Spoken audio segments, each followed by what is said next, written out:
Hey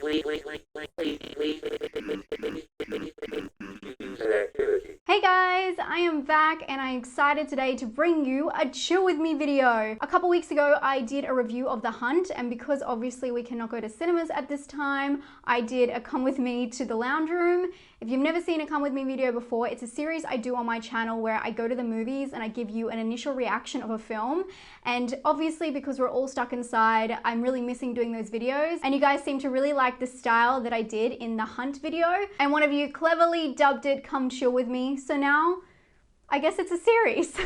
So today I'm really excited because two movies have just hit VOD and both of them never came to Australia cinemas, and they are The Turning and Gretel and Hansel. So let's go chill out together. I'll give you my reaction and my thoughts on both of the films, and you can kind of gauge whether it's for you and you should be streaming it at home this weekend. And if you want to, you could even watch along with me, pausing when I go and watch the film, and then we can have our reactions afterwards. I would love to know if anyone does this. Please let me know. And without further ado, let's get going.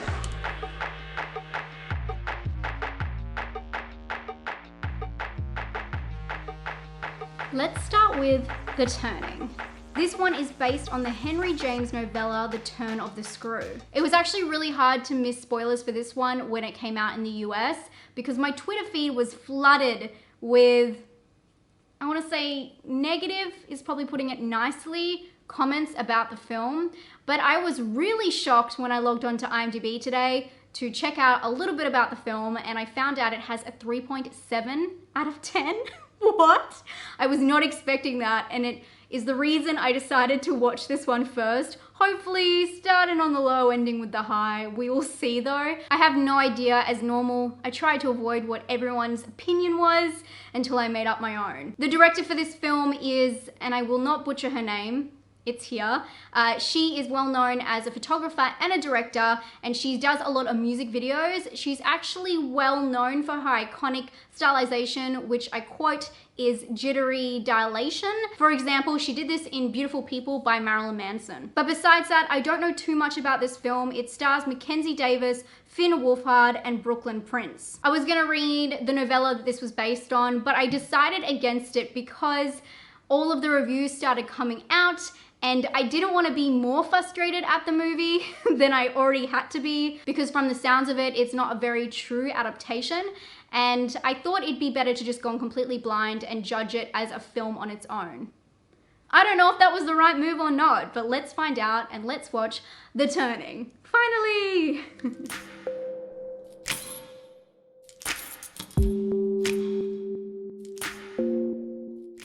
Holy crap. I thought you guys were just being mean. Wow, I get it now. I have to admit, I did not just finish watching the movie. I actually went and made myself a cup of tea just to chill out after watching that. I don't know if I was really angry or just like really frustrated at that film. So do I think it deserves that score? Probably not, but I do understand now. So because I didn't talk about what this film was about beforehand, it is about a school teacher who goes to live with a child whose parents have died, who's like an orphan, after her recent nanny has left. But when she gets there, she kind of discovers the brother has come back from boarding school as well, and he is just sinister and strange. And from there, she tries to uncover what happened in the house before that left, number one, the boy so strange, and number two, the reason why the last nanny left. Complicated. It shouldn't be that complicated. That's the whole point. Let's talk about what I really liked about the film first, because there was some great parts. Obviously, the cinematography in this film is amazing. It's lots of dark, rich tones, lots of high contrast. They really love the glossy eye look in this film. It's very much apparent throughout. And that paired with the amazing cast, I didn't realize the little girl in this film is the same girl from Florida Project, which is one of my favorite films of all time. Brooklyn Prince is just phenomenal to watch as a child actor. Somehow she brings all of this innocence and energy into every single scene. I don't know how kids can have so much emotional intelligence to play out a scene in a certain way, but also completely be themselves and unguarded. And I think that she's a great vulnerable actress, and I can't wait to see what else she's gonna do. Obviously, the rest of the cast is really good. Mackenzie Davis was great with what she had. I felt like she was really terrified at points, and they really broke her character down. Not only obviously emotionally, but physically, they really showed signs of wear and tear in her. And Finn Wolfhard, I felt like he really came into his own in this role. Obviously, I've seen him in the role where he's playing a kid. He's sometimes a little bit of a jerk when he's playing a kid, but in this one he's very angsty and at times inappropriate, and it was kind of jarring to see him play that kind of role, but I liked it from him because it was unexpected. The film, as I'm saying that, has like a sexual theme, which I was not expecting at all, and yeah, it makes you feel uncomfortable, which I think is probably a pro. You want to feel uncomfortable while you're watching a movie. But let's talk about the bad stuff without ruining anything. And I want to tell you a story real quick. When I was really young and went and saw the first Lord of the Rings in the cinema, I remember looking at my watch and thinking, wow, he better wrap it up. He better get this ring destroyed because time is ticking. And this film, I felt that. I knew it only went for an hour and a half, so when I double checked to see what time it was and it had 10 minutes to go and stuff has not been completed in the way I thought it would be, I was very confused. And that is obviously a huge reason why people aren't enjoying this film, because it is a very ambiguous film and it is not structured like a normal movie. But let's break down what I didn't like horror-wise. Compared to that whole cluster mess, I'm trying not to swear, I really didn't like the tension building in this film. Although the tension between the characters was done really well, and it's almost like they had chemistry, but bad chemistry, so you could feel the tension in the room. I thought that was done really well, but the jump scares and the editing was all over the place. They would show jump scares in the middle of like playing like a upbeat tune, and it just wouldn't have the same effect because the lead up just wasn't the same. And I also felt like they would jump out of certain scenes to another shot of something completely random and then jump back, and not in a stylized way, but to kind of like prove something else was happening at the same time or things like that. And it just did not flow organically. And with a horror movie, it is all, especially this kind of horror movie, it's all about a slow descent. You know, when they start finding out the clues and the mystery behind things, it's the slow descent. This one is just like hitting walls non-stop until the very end. To be honest, and let's be honest here, if you've watched a bad movie or two, you'd probably know that #horror is one of the worst horror movies. It doesn't make any sense, and it is just a dumpster fire. The Boy 2, which is largely considered a complete flop of a sequel, has a 4.4. This movie has a 3.6. I would not put this movie in between #horror and The Boy 2. I just wouldn't. I think that this movie was a little bit better than The Boy 2, although things weren't properly explained in this film, and I don't think that that's such a spoiler because I think it's something you need to go in knowing. I feel like the cinematography, the set, there were some beautiful shots, and the acting was much better than The Boy 2. I don't know why I'm comparing the two, but I just wanted to take like a bottom of the tier horror movie to compare what I thought about this film, but I get it. I absolutely get it now, and I don't think that you guys are being too harsh. I think I understand. I also did take a quick peek to see what was different in the movie and the book, and I was very surprised to find out that the book ends in a similar way.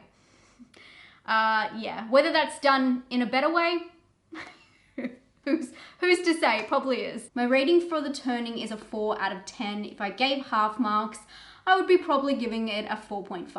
So in saying that, let's hopefully move on to the better half of the night and watch Gretel and Hansel. I was so upset about missing this one in theaters. It's again one that did not come to Australia, and I usually stay away from trailers. People know this about me. I usually don't watch any trailers, but the teaser trailer was shown on social media over and over and over, so I have seen some really cool shots from the film, some stills, and the teaser trailer. So from what I see in that, I absolutely love the cinematography. So I'm really excited to see how creepy it gets. This obviously has a focus on the story Hansel and Gretel, but it's focused more on Gretel, hence the name swap. This one is directed by Oz Perkins, who did I Am the Pretty Thing That Lives in the House, and he also did Blackcoat's Daughter. The film stars Sophia Lias and Samuel Leakey. Again, this is just another one I'm excited to go into completely blind. Obviously, I know the story of Hansel and Gretel, but I'm excited about that. And again, the cinematography, art design, and fun fact, the cinematographer for this film actually worked as a camera operator on Roma. So let's get started, guys. I got my tea, and let's hope for a better ending. Start, begin, middle.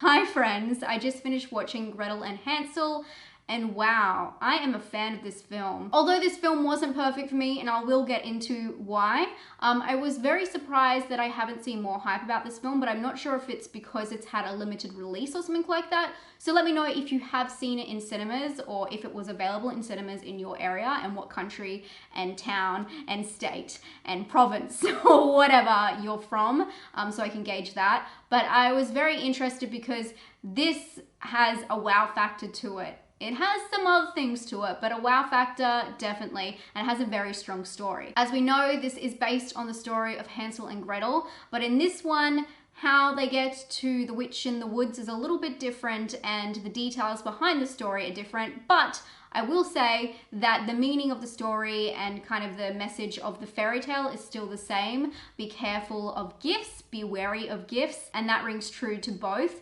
But this one is very detailed. It goes into a lot of backstory for the witch and for Gretel and Hansel, and I can very much understand why they put the Gretel before Hansel, and I know a lot of people got really angry about this, which is so dumb. If you were someone who got angry that Gretel and Hansel was changed for a title of a movie because it was it's an adaptation, you know what I mean? Like, why are you mad about that? That's like being mad that Baz Luhrmann's Romeo and Juliet was like Romeo plus Juliet. You know what I mean? Like, it doesn't matter. And it's to show it's like a modern adaptation. Although this one is not modern, there are some elements, but I think it was really clever because the story is from the point of view of Gretel, and it is kind of a coming of age film about her and her coming into her own and really finding her identity because her brother is like following her around everywhere. And I mean, that's lightly putting it, but it's very much her point of view. All of the shots like of her speaking to her brother, you'd see like a wider shot of her sitting somewhere, and then for Hansel's shot you will just see her point of view looking at him. So it was very obvious it was her story. Also, she narrates the story, so it's very much a personal point of view story from her character. I love the cinematography in this film, and it wasn't just like over the top stylization. Well, I mean it was, but it wasn't just like the normal trying to be artsy kind of stuff. They really took some different elements. They used lens distortion, which I thought was really clever. I don't want to ruin some of the scenes they do it in, but I think it was really smart. One thing that I was very surprised by in this film is the use of special effects, like CGI. I didn't think it was needed, and it kind of took me out of the element a little bit because everything else was so grand and beautiful and dark and moody. It's like a very vibey film, as you can imagine.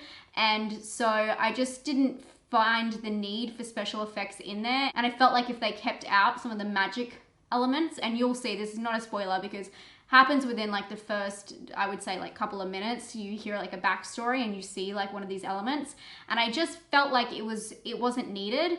There's also a scene with a hunter in the woods, and there's some like CGI going on there, and it just did not fit in the movie. And the architecture in this film is just beautiful, and I felt like putting CGI and bringing in this extra element just really annoyed me because they'd gone to such great work to have these amazing locations, and I felt like they ruined it by, I don't know, bringing fantasy in, but I guess that's a preference as well. I will say I really liked how they brought in the witching element, because in the witch's house, it's not like some fantasy sci-fi element with magic everywhere. It's actually quite the opposite. The architecture of the house that she lives in and some of the elements inside are quite modern. So it's kind of jarring in that way that it's not magic because it's unworldly, it's magic because it's the new world. Does that make sense? I thought that was really clever, and I wish that they included more of that, although I guess it's like less is more kind of works, and it's just like little touches here and there, like how would that be in that house? How would that be working?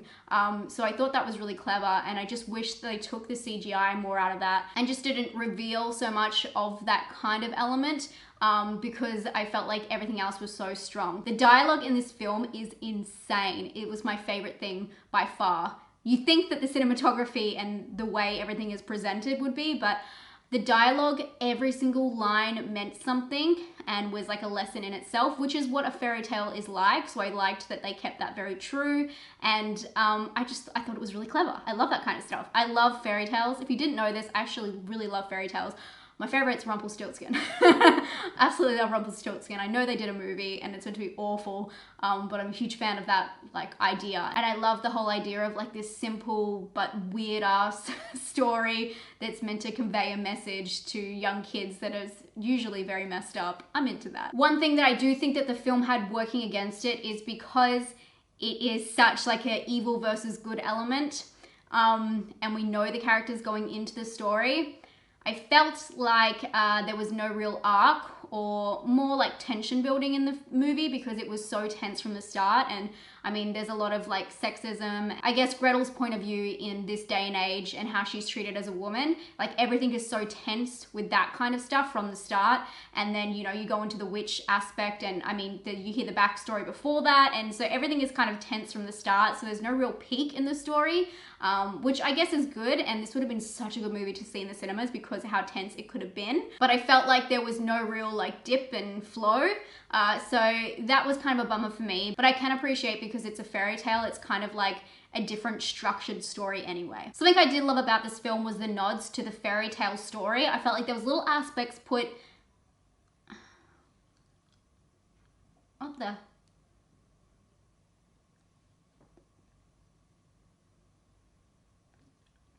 here and there to pay homage to the original. I enjoyed this film. I thought it was a trip. If you're looking for something beautiful to watch, definitely check it out. It is, as I said, there's no like big peak in it, although it's like, I feel like it's very vibey. It is kind of a slow burn. But if you're interested in seeing the story of Hansel and Gretel from Gretel's perspective and seeing Gretel and Hansel, I definitely recommend this one. Performances were ace, and I think that it's just a beautiful picture to look at. The whole time I was looking at it, I was like, why is this not more hyped up? But towards the end, I really did feel like it lacked like a big bang moment. Bang moment, climax. I'm gonna give this one a 7 out of 10. I highly recommend it to you guys, especially if you've seen The Witch. I hate to compare them, but this one's a little bit different to that, but if you like the language used in that and kind of like the message and tone, you might like this one. You might. I hope you guys enjoyed this video. Let me know if you watched along with me. I'd love to know. And let me know your scores for the films down below. Thank you guys so much for supporting me. If you're new here, thank you so much for being here. If you're old, thank you so much for sticking with me. I hope you guys are safe and well. If you haven't subscribed, please do. I do 2 videos every single week, and I have a kick-ass list coming up for you in a couple of days that I'm very excited to share. I hope you guys are having a great day, and I'll talk to you very soon. Stay spooky. Bye. And a good example of this is Beautiful People by Charles Manson. Me, Charles Manson. I mean...